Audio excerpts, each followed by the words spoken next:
Hey everyone, welcome back to the Health Optimization Podcast. As we kick off 2025, I'm excited to bring you something a little different for this episode. Since launching back in January 2024, I've had the pleasure of sitting down with some of the brightest minds in health and wellness, from science to thought leaders and personal heroes and friends, all whom have taught me so much in the last 10 years of my own health journey. And now they're here to teach you too. We've covered everything from gut health, toxic household products and hormones disruptors, to circadian rhythms, all things intimacy, and even skin health. I'm so lucky to have access to such brilliant minds and game changers, and it's all thanks to the Health Optimization Summit. In June 2024, we hosted our biggest event yet with over 3,200 attendees, which I cannot believe how big we've got. They're just like you, and it's in London. Well, we listened and learned from 35 world-class speakers, including Zach Bush, Jim Quick, Dr. Mindy Pelz, Callie Means, Gary Brecker, and many more just like them. Plus, we had a huge exhibitor hall, which I like to call the Biohackers Playground, featuring 150 industry-leading brands hand-selected by me. If you missed out, don't worry. For the first time ever, there are 2 opportunities this year. Alongside London in September, we're bringing, yes, wait for it, the Paleo Revival Health Optimization Summit to Austin, Texas on April the 12th and 13th. And we are bringing back the OGs together again. Trust me, with the incredible speaker lineup, the workshops, the networking, and the side events, plus the exhibitor hall, and the whole tribe coming back together again, it's going to be beyond epic. Back to the podcast. Today's episode is the Best of 2024 special, featuring the top health hacks from 9 incredible guests. These experts shared game-changing tips and actionable strategies that you can implement to level up your health in 2025. Start every day with "Today is going to be a great day." I mean, say it to each other. Today is going to be a great day. Oh my God, I feel amazing. And you really just feel normal. I'm committed because of these reasons. And so to follow through, I will do these things at these times, no matter what, there's no other option. If you enjoy the highlights, be sure to check out the full episodes at hosummit.com/podcast and help me spread the health by subscribing and leaving a review on your favorite platform. Enjoy the episode. I hope you learn loads of cool things that we've put together for you, and see you on the other side. Why is the gut so connected to not only physical health, but also emotional, mental, and brain health? We're beginning to understand that these 100 trillion, at least, organisms occupy a unique symbiotic ecosystem within us. And with every literally passing day, we learn about how almost all of our behavior, almost all of our functioning, our health, our memory, our heart is literally controlled by signals from this ecosystem that lives within us. And part of the gut check was to try and convince people that we've done a pretty good job of trying to annihilate the most important part of us, and that's our microbiome. But the good news is that you can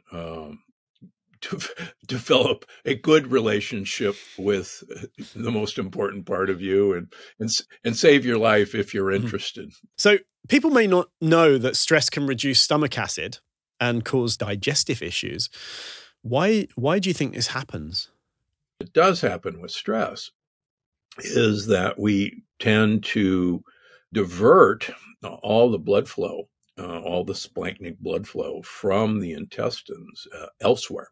We tend to divert it to muscles because normally the only time we would have been stressed was when a saber-toothed tiger was about to eat us or a leopard was chasing us up a tree.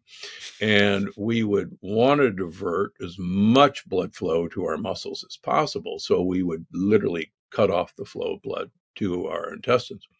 And we actually still see that in, for instance, marathon runners that at mile 24, they're stopping to have bloody diarrhea because they've literally sloughed the lining of their intestines and colon because they're not getting any blood flow. Mm-hmm. So to me, it's not a surprise that stress is capable of doing this. Okay, and finally, what are the top foods anyone listening should add to their weekly grocery shop? Well, I think the more you can find really good plain yogurts, particularly sheep and goat yogurts, you should add that to your repertoire. I have a collection of 8 to 10 vinegars at any time, and I literally will take some vinegar, put it in some sparkling water, and make myself a sparkling beverage to have. I supposedly am the inventor of the fake Coke, where you put balsamic vinegar in San Pellegrino, and it became a YouTube sensation or a TikTok sensation. But yeah, I wrote about that years ago. So that's an easy thing to do. One of the things I've always been amazed when I go to particularly France and Italy is that almost every salad I've ever had there had some form of chicory in it. And the more I realize these guys, why are they putting chicory in all these salads? Well, they're a really great source of prebiotic fiber, particularly inulin. And that's an easy thing to do. So what's the most shocking fact about the current mental health epidemic amongst young people? It's so many. Brand new study out, 54% of teenage girls report being persistently sad. 34% have thought of suicide. 24% have planned to kill themselves, and 13% have tried. This is unlike anything we have experienced in my lifetime, maybe ever. Last year, there were 337 million prescriptions written for antidepressants in the United States, and 27% of all doctor visits, no matter what the specialty, someone is being prescribed a benzodiazepine medication like Valium, Ativan, Xanax, for anxiety, and they're both addictive and increase the risk of dementia. On the outside, as I look at it, it's a shit show, what's going on. And nobody's talking to people about the health, the actual physical health of their brain, which then means you have to talk to them about their diet, level of exercise, habits, and so on. There was a study published by my friend Cyrus Raji, who's a professor at Washington University in St. Louis, and he published the first study. There's 15 studies since then, and I published 3 of them. As your weight goes up, the size and function of your brain goes down, which should scare the fat off anyone. And it caused me to lose 25 pounds. And a couple of things I love, especially for families to do, start every day with today is going to be a great day. I mean, say it to each other. Today is going to be a great day. That way, you're beginning to nudge your brain out of the negativity we evolved with because thousands of years ago it protected us, to a more positive mindset that now protects us. Today is going to be a great day. So finally, what's the number one thing the listener can start doing today to start building their own mental strength and resilience? So I horrified myself a couple of years ago when I went, brain health is 3 things. I can summarize it in 3 words. I'm like, really? Care. Right? Nobody cares about their brain. Start caring about the 3 pounds of fat between your ears. Stop doing anything that hurts it and start doing things that help it.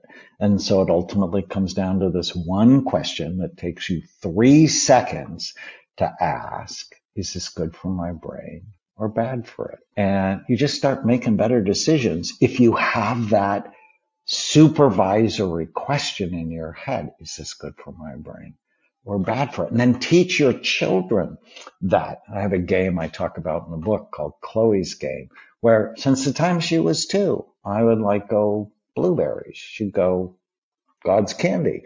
Would say hitting a soccer ball with your head. Really stupid. Brain is soft, skull is hard. And so you can totally play games and teach them, but that's the mother question or the mother tiny habit. Is this good for my brain or bad for it?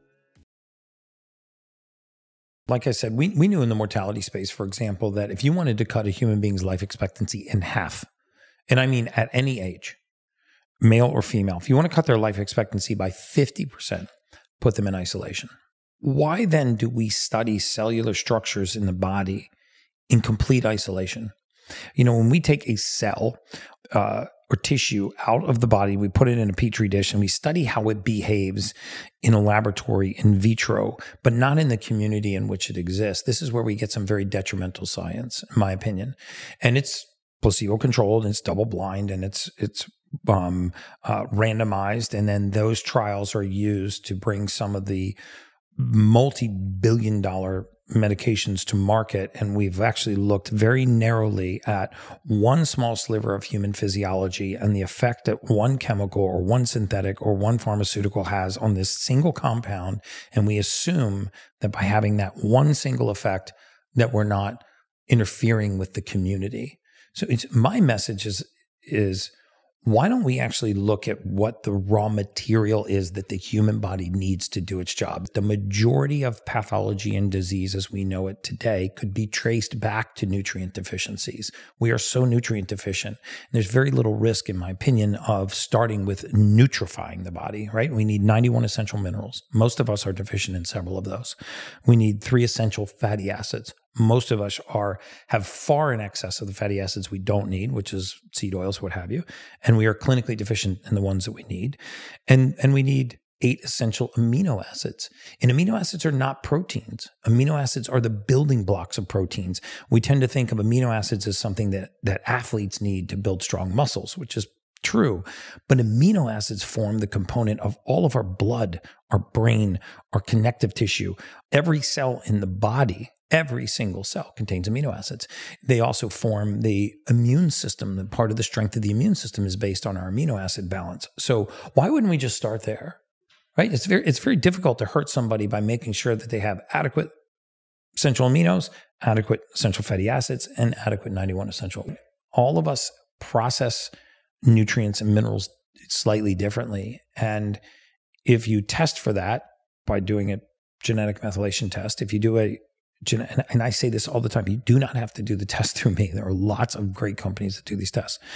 If you do a genetic methylation test and you see that my body has a problem methylating certain nutrients, which is going to lead to a deficiency, that deficiency is going to express itself as a pathology, as a disease, as a simple ailment that we think is a consequence of aging, brain fog, weight gain, water retention, poor sleep, poor focus and concentration. We're like, I'm just getting old. I'm just, my kids are nuts. My career's a freaking stress. No, it's actually none of those things. You are nutrient deficient. And when you find it and you put that raw material back, boom, they start to thrive. And they're like, oh my God, I feel amazing. And you really just feel normal. Your body has the raw material it needs to do its job. It's an amazing machine, self-correcting machine, isn't it? And the right things. And it's incredible how much punishment it can take and come back to normal. And leading to this point, what are your favorite biohacks right now? So, this takes me back to the Superhuman Protocol, right? So the Superhuman Protocol is my favorite biohack. And I'll tell you how you can do it for $120,000. I'll tell you how you can do it for free.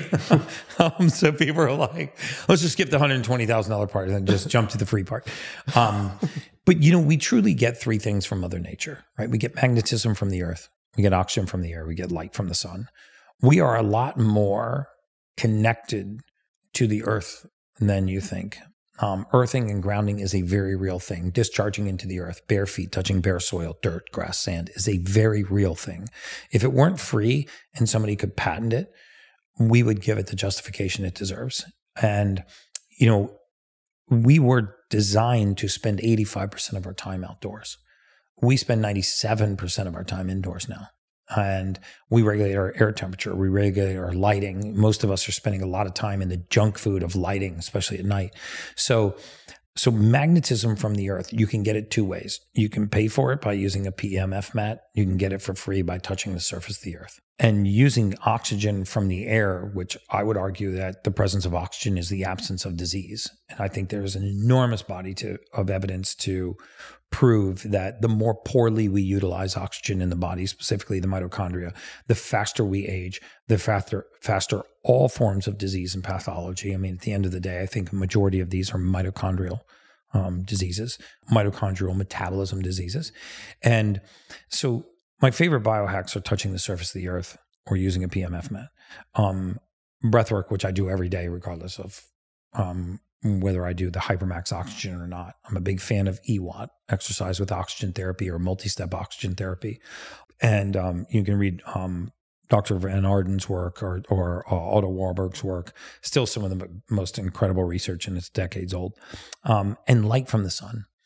And I think we've been taught to fear the sun. And I think the majority of us are not getting enough sun. It's not that we're getting too much sun. And if you're afraid of the sun, then expose your skin to sunlight during the first 45 minutes of the day when there's no UVA, when there's no UVB, when there's healthy blue light. Not the blue light like we get from our screens, but healthy blue light. Reset your cortisol and melatonin receptors. Get yourself tied back into the circadian cycle of the sun. You know, we weren't really meant to have bright fluorescent lights late at night, right? Sending junk food into our brain late at night to stimulate a waking response that really shouldn't be there, and then fight to go to sleep. The way that most conventional products are formulated is to keep the user using it. It's not to deal with the problem so that by the time you get to the end of the bottle, you're done. We want, at least in the United States, we want repeat users. So there are ingredients in these products that can facilitate the eventual drying out. Like, so if you're using a moisturizer, they can increase the drying out of the skin. Not that it's going to make your skin worse per se, but that you'll need to reapply. You'll need to reapply. And you're like, oh, this seems to work. You keep buying these products that are filled with chemicals and things that, and look, not all chemicals are necessary. Everything is a chemical to some degree. So we have to be careful about how we easily or simply demonize different things. So if people are struggling with chronic skin issues, have you got a simple food guide that they can use? I would say if somebody is looking for an answer to what to eat, the first thing would be to obviously cut out junky foods, processed foods, excess sugar, anything that you're eating that is packaged and processed. If that is making up the majority of your diet, it's a good idea to start thinking about what you can add in that is not necessarily packaged and pre-cooked food. That being said, I really honestly do believe that a varied diet is the best way to go.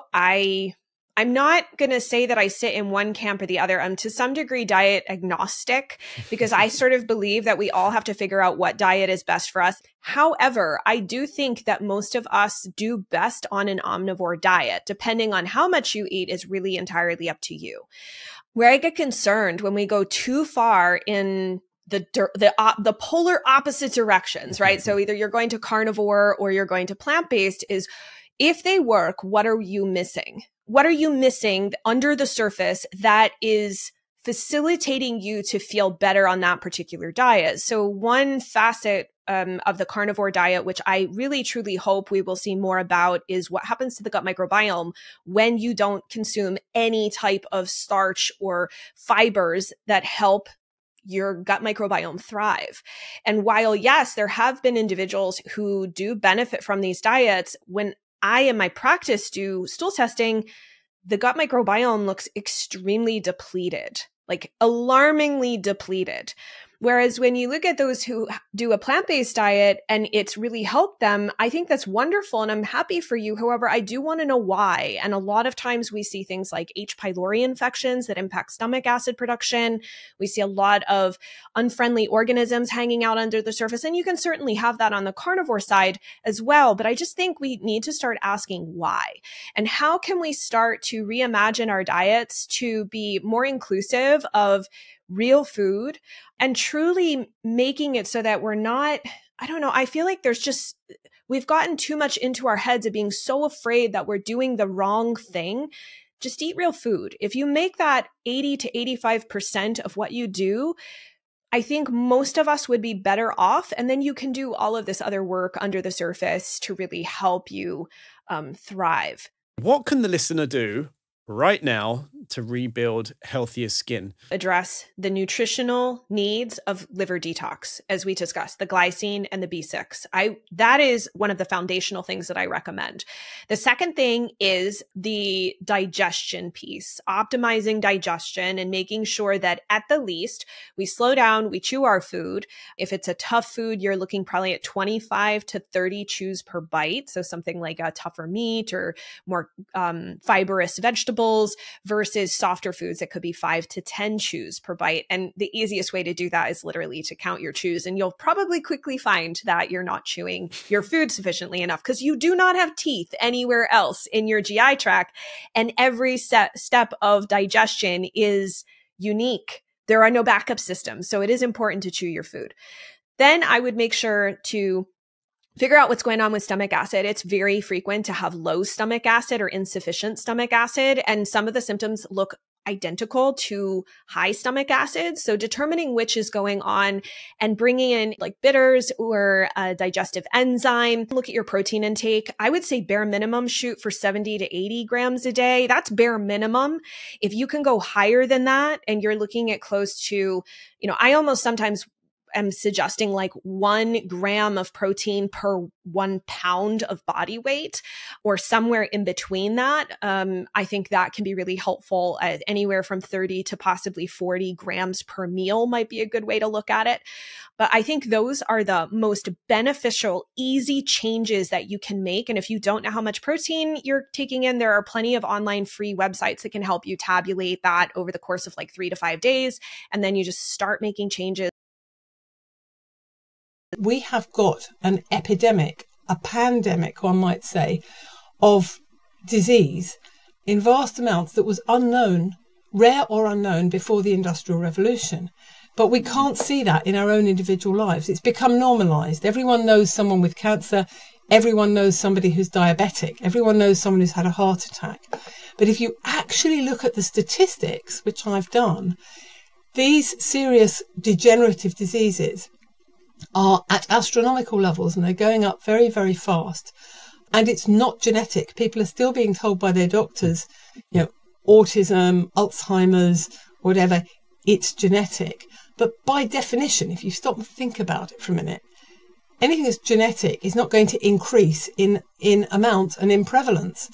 It's only because of environmental factors that we're seeing this huge explosion in things like, Parkinson's, MS, Alzheimer's, diabetes, obesity, cancer, heart disease, and the rest. If it was genetic, it would be the same from one generation to the next. It is impossible for a disease like diabetes to go from very rare 100 years ago to 3 million of the UK population in 2 or 3 generations. I mean, that's primarily sugar, but there are other environmental toxins like the heavy metal nickel, for example, which are contributing there. The evidence is there. You can't poison the planet without poisoning the people. What kind of foods and supplements can people eat to minimize their health impacts? Vast amounts of organically grown vegetables. And some of it you eat raw as salad, and some of it you juice to maximize the phytonutrients, and some of it you cook because then you absorb the minerals better, especially if your gut is compromised, and then some more vegetables. And don't go mad on the fruit because it's too much of a sugar hit. And actually, I think many of us do need some animal food. Fish, make it the small fish, like sardines and mackerel and the tiny ones, because the mercury and the other pollutants in the ocean haven't built up to such an extent as they have in the big fish like tuna. I think free-range, organic meat from animals that lived a happy life is absolutely fine, and the same with eggs. Dairy, it's very individual, but I'd say make it raw, unpasteurized, and make it organic. And of course, the pulses like the chickpeas and so on and lentils are fine for most people, as are nuts and seeds. But I would be careful of soya. It's packaged in aluminium. It's almost all genetically modified. And actually, what the Japanese have known that you have to do with soya for thousands of years is you have to ferment it. So you make miso and you make tempeh and you make tamari, but you don't go too mad on eating the soybean itself. It needs to be fermented. Yeah, and grains, I mean, there's huge controversy about grains. I think some organically grown whole grains from time to time is absolutely fine for most people. But if you follow the basic rules, the basic 4 rules that I actually put in my first book, the golden rules are: eat your greens, eat organic, cut out the sugar, and cut out the artificial additives completely. So nothing in a package, nothing with an ingredients list, just food that your great-grandparents would have recognised as food. I have a list of normal, everyday products that many of us use at home, and I'm going to list them, and I want you to tell me why they're bad and what to replace them with. Then let's, just quick fire. Ready? Plastic containers and bottles. So you carry your water in glass bottles, and in case you're going to say to me, but it might break, here is a padded container that costs £6 from a camping shop, and you put your glass bottle into your padded container, and that is even better than a metal bottle. A metal bottle's okay for water, but it's definitely not okay for fruit juice, which you shouldn't be drinking anyway because of the sugar hit. But if you put anything acid in metal, it leaches out the nickel, which constitutes 14% of stainless steel. So glass, glass, glass. Why not plastic, Jenny? Okay, so what plastic? Plastic is a petrochemical, and like pesticides, it can act as an estrogen mimic. Okay, next one, non-stick cookware. If you really have to have it non-stick, get green pans. Green pans use diamond and sand rather than toxic aluminium, which is an ordinary non-stick. Alternatively, you can use cast iron, ceramic, glass, and you just have to stir. Okay, air fresheners and scented candles. Don't. Why does the air in your house need freshening? Open the windows, empty the bins, and if you still want a nice smell, get a little burner and burn some natural essential oil in it. So the same as perfume you would use yourself. You don't need scented candles and air fresheners, and they are toxic. But just to go back to the non-sticks, what they contain is PFAs, polyfluoroalkyl substances, which are the subject of the film Dark Waters, and we really don't want them. And if you do everything you can to avoid plastic, you'll mostly avoid the PFAs as well. Excellent. Okay, household cleaning products. Yeah, like I said, bicarbonate of soda mixed with a bit of water and or vinegar will do almost every household cleaning job. Tap water. Yeah, we need to filter it. We 100% need to buy a water filter, ideally a plumbed-in whole house water filter, right? So it's not sitting on the kitchen top. All your water has had all that junk taken out of it, and you're also not showering in chlorine and bathing in it. Jim Rohn said, your level of success will seldom exceed your level of personal development. And when I heard that, I rewound it and I listened to it again. Your level of success, and to me, that's in any area of life, your health, your fitness, your finances, your marriage, you name it. Your level of success on a scale of 1 to 10 in any area will rarely, if ever, exceed your level of personal development in that area. And when I heard that, I quantified it. So I went, okay, on a scale of 1 to 10, what level of success do we all want? Level 10. I've never met anyone that's like, well, I don't want to be too happy or too healthy or have too much financial freedom. Like, I'll just settle for a 7. You know, right? Like, no, human beings were designed to fulfill our potential. So we all want level 10 success. Then the next question, which I encourage everybody listening or watching to ask themselves is, okay, so what's my level of personal development? Now, that's not as straightforward of an answer because, well, what does that mean? The way I define personal development, how you'd assess your level is, what are your daily rituals and routines? This is what I ask myself.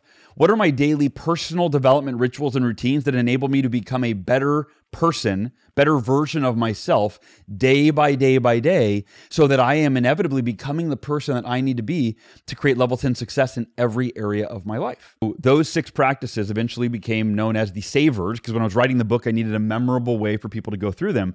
The S is for silence. That is your meditation or your prayer. It is the idea that you're starting the day in a period of peaceful, purposeful silence, which nowadays, because of our smartphone, we usually get in the shower, right? Like, other than the shower, if you're in line before the smartphone, you were reflecting and you were thinking and you were evaluating and you were planning. Now you're looking at your phone scrolling, right? And that's pretty much every moment of the day where we used to have times for peaceful, purposeful, silence, where we'd have breakthroughs and ahas and brilliant ideas. They're gone, right? Now it's starting your day with that. The A in S.A.V.E.R.S is for affirmations. And similar to Will Smith, I teach you very differently how to do it, where you don't affirm something that you're not, like, I am wealthy, I'm a millionaire, you know, I'm thin, right? If you're not, no, it's, I'm committed to this result. I'm committed because of these reasons. And so to follow through, I will do these things at these times, no matter what, there's no other option. That is an affirmations formula that focuses your subconscious mind and your conscious behavior on creating the results you want in your life. The V in S.A.V.E.R.S is for visualization. The greatest athletes in the world visualize themselves not just with a vision board of crap that they want on their wall. No, they visualize themselves performing at their best in the midst of practice or a game before they ever step onto the court or the field, so that when it's game time, they've mentally rehearsed being at their best, and it's much easier to go there in real time. And we can apply that to our family, to our health, to our finances.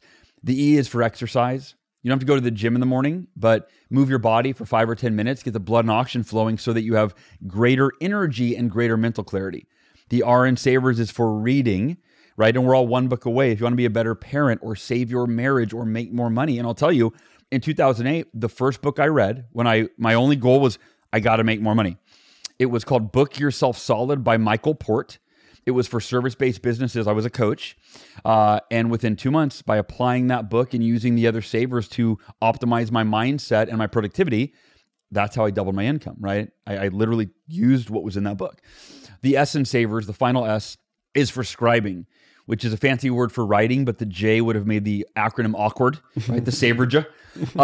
And so scribing, essentially, you know, journaling, there's infinite ways to journal. You can free write, you can all sorts of stuff. The two most important things that I journal every day is, number one, what I'm grateful for, right? Like Ben Hardy talks about the gap and the gain. It puts me in the gain. It's like, hey, yes, I got a lot of challenges. Yes, I'm working towards things that I'm not on track for, but look at all these things I have to put my hand on my heart and just thank God and be grateful for, right? So I start the day in that sense of I am enough, you know? And then the second thing is I look at my to-do list, and it's always, you know, it's 10, 20, 30, 50 things long. And human nature for us, and everybody listening can relate to this, we gravitate toward the easiest thing on that list to feel like we're doing something.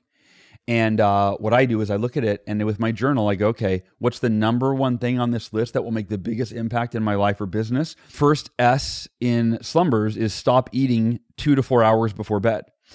Because most people don't, no one teaches us this typically, but digesting food is one of the most energy draining processes that our body endures. Think about when you eat a huge meal, and then, you know, an hour later, you're falling asleep on the couch. People often wonder, like, why they're tired after they eat lunch and that afternoon slump. Well, yeah, dude, your food's digesting your stomach's digesting a bunch of food. And so what most people aren't aware of is it takes 2 to 4 hours to digest your food fully. And I say 2 to 4 hours because if it's like fiber-rich food, you can be done in an hour, even an hour, right? If you eat a little bit of fruit, easy, right? 2 hours max.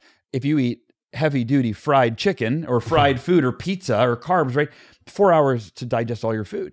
So you go to bed and you feel like you're hit by a truck in the morning because you were sleeping, but your body was not. If you were, with everything that you know and the strategies that you have, if you were to give the listeners one piece of advice that they should be utilizing starting tomorrow morning, what would it be?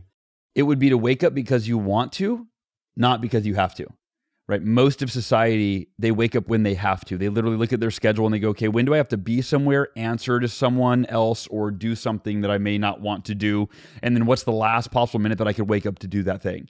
Tomorrow morning, set your alarm before you have to get up. It doesn't need to be an hour or 2 hours. It could literally be 10 minutes before. And then do one of the S.A.V.E.R.S. That's a miracle morning. You don't have to wake up an hour earlier and do all 6 of the S.A.V.E.R.S for it to be a miracle morning. It's about waking up when you want to wake up because you want to dedicate time to your personal development. Because remember, like Jim Rohn said, your level of success will rarely exceed your level of personal development. This is about becoming the person that you need to be that is capable of creating and sustaining the success that you want in your life. The one I find funniest but scariest is perfume, because up to 300 chemicals which haven't been tested on humans are being sprayed and, wait for it, straight on the thyroid. Or right on the neck. Oh, I want to smell good right here. And it's like, right. And then people saying, oh, my thyroid antibodies are super high. I don't know why my body temperature is low and I'm putting on weight. Right. It's like, are you spraying around 300 unknown chemicals on your thyroid twice a day? Yes, but it can't be that. So I always find it mind-blowing.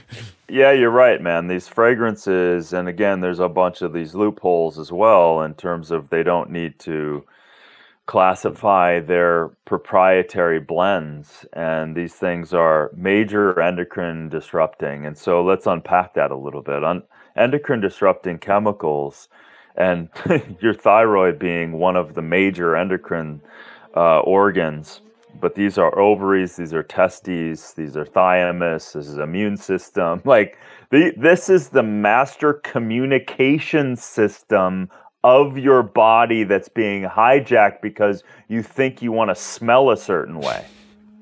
So keep in mind that 99% of your clothing is synthetic, is chemicalized, and it is petroleum based. It is oil, it is dyes, it is bleaching agents, it is pesticide and herbicide. There is, on average, Tim, about 8,000 chemicals from the growing of the most heavily sprayed crop on the planet, cotton, conventional cotton, to creating your t-shirt is 8,000 chemicals. Now, tell me that is not the weirdest thing in the world. These PFAS chemicals, it's not a flippant term. It's a forever chemical. Forever in the sense that we have no idea how to get it out of our system, our bodies, and we don't know how to get it out of the environmental system at large. That is really scary. And when you start looking at how dangerous they are to the biological system and the environmental system, carcinogenic, contributing to weird things like diabetes, high cholesterol, metabolic conditions, specific cancers like kidney cancer. These kinds of things are really scary, and the bioaccumulation of them. So let me just go a little bit down the rabbit hole. I got to interview the PhD, one of the first people to create the protocols to test the forever chemicals in blood in the 90s at 3M. So 3M, DuPont created the first pre and pro polyfluoral alkali substances. 3M then took them to the market. Mm. And we're talking in the 60s, 70s, 80s, 90s, 2000s, 2020. Now think of this now. She developed the protocol and came to the determination that 99% of everyone on the planet in the 90s had these nasty chemicals already in their blood. Think about that for a second. And they just flippantly said, because they did no tests, they said, oh, they're fine. So I am aggressively working with companies who I know are making different algae-based competitive products that will be able to transition off of these PFAS. And what are they exactly, so people really know? It's the non-stick. What they're good at is they're heat resistant, they're slippery, and they're really good at their job, so they stay. So all food that comes in contact and it slips off the packages, that's because of PFAS. Water resistant, PFAS. Ozempic. Convenient for weight loss, but a potential disaster for health. So where do you stand on it? Ozempic, it has semaglutide. Semaglutide is a synthetic form of GLP-1, a hormone, right? That allows for you to have satiation, and it binds to the GLP-1 receptors and all of these things. And then you get greater weight loss and control of your cravings and all of these things. So then I'm like, okay, well, I would never go for a drug. Let's look at the natural mechanism. So the natural mechanism is always right in your face. So we have GLP-1. increase of GLP-1, which in this case, Ozempic creates the semaglutide, which is the GLP-1, right? So if you look at following nature, if you look at just your common sense of eating whole food, in this case, whole food, high fiber, fruits, nuts, seeds, legumes, plants, guess what happens? You get a boost of GLP-1, like massive amounts. So by following nature, you get your own Ozempic. Are prescription drugs really estimated to be the number 3 global killer? Well, yes. In particular for older people, things like sedatives, antidepressants, blood pressure pills overprescribed, risk of falls. There's lots of different ways that it can contribute to harm. That's just death. There's a lot more with side effects and morbidity from side effects such as statin pills that can cause. The good news is reversible, not life-threatening, but can really debilitate people in terms of their quality of life, muscle pain, fatigue, etc. And again, most people taking statins are getting no benefit at all, and they're not even told that because the benefit for most people is only 1% at best in preventing a heart attack or stroke. So these are the conversations that aren't part of the mainstream discussion in medicine, and they need to be. And if we get that into the conversation, and this is before we even talk about lifestyle, Tim, which I know you're a big proponent of, we'd very quickly save money, improve people's health, and sort out the healthcare system crisis very quickly, is a process called insulin resistance. And insulin resistance is the process, the most important process, or the biggest process that drives heart disease. And it drives high blood pressure. It's a precursor to type 2 diabetes. And what causes insulin resistance? Well, diets that are essentially full of ultra-processed food, but in particular high in sugar and starch, okay? Being sedentary. Although I think, exercise has many benefits for mental health, etc. But, you don't have to do a lot to get the benefits, really. And the big one, Tim, the one that's probably missed and not discussed enough and not dealt with is chronic stress. So with all of this stuff going on in society, people are more stressed out. We've had pandemic lockdowns, etc. Chronic stress as a risk for heart disease is now established to be the same as being a regular smoker of 20 a day or having type 2 diabetes or high blood pressure. Most people aren't dealing with it. So you combine it all together, that explains pretty much, 80% of heart disease can be attributed to environment. The 35 to 50% of your health is socially determined. Okay. You can't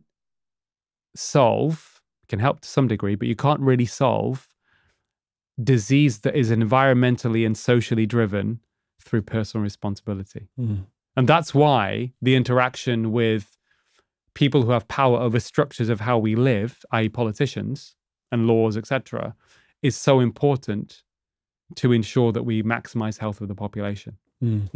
Not having, for example, if you don't get access to an education, you feel less in control of your life, less empowered, has effect on your mental health. If you don't get, that automatically is going to knock years off your life expectancy and make you more prone to sickness, more prone to getting involved in crime, more prone to getting involved in drugs, for example. So we have to rethink everything. So what I would say is every department, whether it's education or housing, whatever else, has to look at it through a health lens. Because, Tim, what is more important to people in their health? Like, what is more important? If 4.2 days is what these statins are increasing someone's life expectancy by, how can we build a heart-healthy lifestyle without statins? So, yeah, do you want to give us a run through the list of what you would say as if you were consulting with me? Listen, for heart disease, the best evidence I've looked at and put together and published on is a diet that is low in refined carbs and sugar, and has the best components of the Mediterranean diet: extra virgin olive oil, nuts and seeds, oily fish a couple of times a week, lots of whole fruit and low sugar fruits and vegetables, non-starchy vegetables. Activity-wise, do something every day that gets you a bit out of breath, maybe for 30 minutes. A brisk walk is good enough, walking the dog. I think for me, the big missing component where everything else stems from is stress. And that isn't just about meditation, it's about actually how you respond, how you think about, how you respond to challenges in life, how to reduce anger, real true meditation, right? So self-reflection, all these things, strengthening relationships with people, spending more time with friends and family, as opposed to watching TV, on your own, drinking a glass of wine, or on your phone. I mean, these little things make a big difference. What's one thing the listener can do to start doing today to improve their oral health right away? And now, obviously, tongue scraping and coconut oil pulling are two good ones, but is there anything else you'd suggest? I would say consider measuring your vitamin D3 or at least supplementing it if you haven't done it. I would measure it and supplement right after. We could start it straight away if you see us, because we will do a vitamin D3 chair side. So within 10 minutes, we know, oh, it's too low. But just quite simple. If you haven't supplemented with vitamin D3 within the last 3 months, you're probably depleted, because the half-life of vitamin D3 of the storage form is only 15 days. People say, oh, I've got leaky gut, or I've got issues, or I've got IBS or whatnot. Mm-hmm. And they say health starts in the gut. But in fact, the gut begins with the mouth, right? And the bacteria that we have in our mouth feeds down into our gut all day, every day. So if our mouth is imbalanced and we have chronic inflammation or infections and things, it's always going to be affecting our gut, right? This is completely correct. At least this is quite logical. If you see that gut system kind of like a tube, then it starts here in your mouth and you know where it ends. And in between is the whole system we're talking about, is usually stomach and further down, like small intestine and large intestine. But yes, just by chewing, and I think we swallow about 1 liter of saliva, including all the bacteria. And if you have oral things happening, not just the diseases we just touched on, but also dental repair done, for example, with mercury fillings, there's quite clear that you have a dysbiosis and that you probably have a few fungi in there, like candida or mold, which you will also have in your gut system. And also have to see, you say it's mouth-watering when you just think about eating, because before you even start to eat, the digestion starts in the mouth by producing saliva, which contains all the enzymes necessary to break down carbs and fats and proteins. And then obviously you start to chew, which is a part of your digestion. So I think it's really the entrance to your body and to your whole gut system. And leaky gut also starts in the mouth. It's called leaky gum, but anyways. How can we tell if something in our mouths is actually causing our health issues then? Yeah, first of all, if there's any problem in your mouth, let's say just a regular dental stuff, you have tooth decay. This is already telling me a story that you might, it's not just about brushing, it goes way beyond it, because I think most of you guys out there are brushing once or twice a day. So why do you still have tooth decay? Why do 90% of all people have it? Number one, ask yourself or test if you have a vitamin D3 deficiency, because teeth need, let's say, they need nourishment. If they don't get the right minerals and building blocks, they just decay. It's not just the bacteria in your mouth that happens to be there. Anyways, it's more about your lifestyle and nutrition. So first of all, vitamin D3 deficiency, which helps with this hormone helps with bringing all the minerals into your bones and teeth. But also if you just have bleeding gums, which is also standard. Everyone has bleeding gums. This is why we floss. This is why we use chemical mouthwashes. But why do you have bleeding gums? What is missing here? Why is there an inflammation in your gum tissue? Because you don't have bleeding skin all the time, right? This is outside skin, and your gum is outside skin too. Maybe your whole gut system is inflamed, and you see it already in your gum tissue. Gingivitis is what the dentist tells you. But the dentist, myself included, is trained to see it locally. Oh, there's a local inflammation. It might be correlated to some sort of dysbiosis or, let's say, pathogens. That's why maybe taking an oral mouthwash for a couple of weeks, an antibacterial one, will help. But it's just, again, another bandage. Why is this happening? And what can you do? Because I don't even use any mouthwashes or flossing, and I don't have any bleeding gums. So it's possible in nature that we don't have bleeding gums. These are all questions that people have asked me to ask you. So, first of all, love it. Should we use fluoride toothpaste? No. We don't need fluoride toothpaste. Fluoride obviously is stuff that we learn in university, helps with your tooth enamel, strengthens your teeth, but it's also a extremely strong disinfectant. And there's so many various health issues regarding fluoride that I consider it toxic, and I would never put it into my mouth, because there's also better alternatives. So go fluoride free for sure. What's your daily dental hygiene routine like? Do you floss? Do you use mouthwash? Do you rinse? Do you tongue scrape? What do you do? No. It's a bit controversial always because I'm living in a bubble.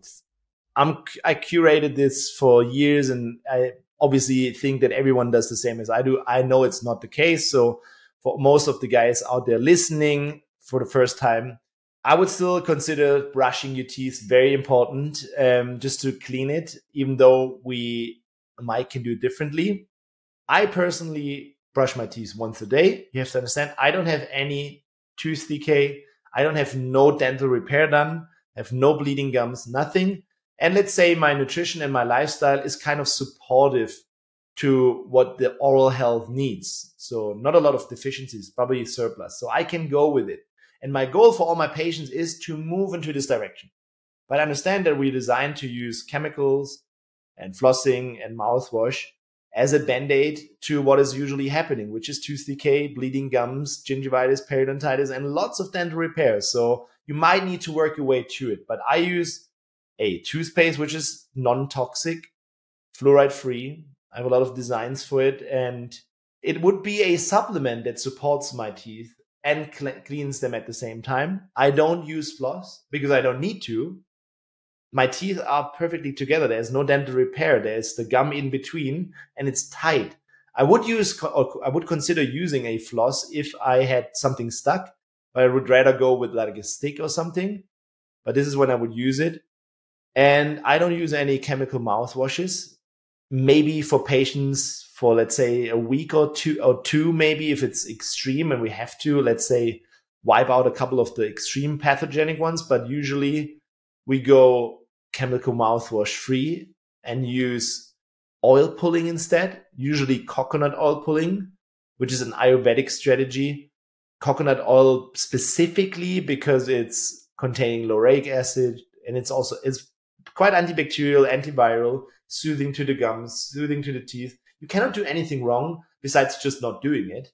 And I use something called tongue scraping, which a lot of patients do, but specifically use a copper tongue scraper. Copper, again, Ayurvedic strategy. Copper is antibacterial metal, and tongue scraping it's an investment of 5 to 10 seconds a day where you just basically scrape the ground of your tongue, the bottom of your tongue, and